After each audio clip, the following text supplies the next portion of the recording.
Two Native artists are at the Institute of American Indian Arts this semester.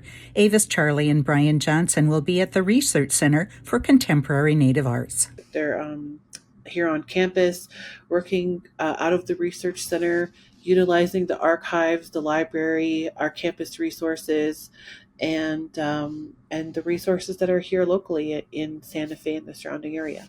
What I feel like I've learned being a Mellon Research Fellow with Avis is I love that Avis is now coming through her avenue of being a fine artist, and I'm coming through being a graphic designer, and then we're finding massive similarities, but then also things that I can offer Avis. Let's talk about typography and spacing, and Avis can talk about color and thematic and language in a very different way, in similar language, but in different language, which I think, to me, at least for me, makes me feel stronger, because you just have the ability to share things that you see that I know that are there, but I'm not focused on. And I would hope that I then offer that back. That's what I've gotten from our month together so far. I know we have a shared office too. And so, yeah, same thing. And we're different, but our ideas and our research overlap. And, he's straight East Coast, I'm West Coast. Yeah, let's start there. And so I've enjoyed working with you and like showing you around Santa Fe, like, from the hiking trails to restaurants and people, and, so it's been great. And yeah, like I'm so intimidated by text and words, and I want to incorporate that in my work. But so it's like talking to you about this, it's like I'm learning. Mary Deliri is the center's director. Yeah, I guess it's not a typical fellowship because of the things that we do offer our fellows, but also the guidance, the community, all of that makes it impactful.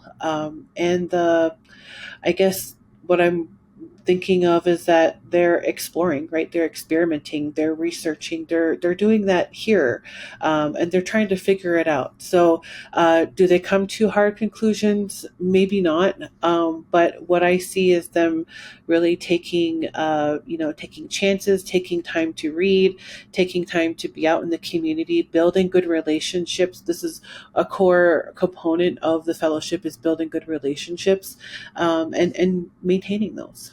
My first art community was with the graffiti crew in Long Beach. So I was born in LA, in Boyle Heights, and then raised in Long Beach. And so at 13, I started spray painting on walls, and that was my first art community. And I just remember the first time I sprayed on a wall, I just remember there was like a force that went through me, or like an exchange. Something happened, and I've been chasing that feeling ever since. The Monacan Indian Nation was not given federal recognition until 2018. So I had to apply to everything saying that I was white, because I am pretty white passing. My father's Indigenous, my mother is a settler. And I did not feel proper putting something that was not recognized on the paperwork. And so we always knew that we were. The family always talked about it.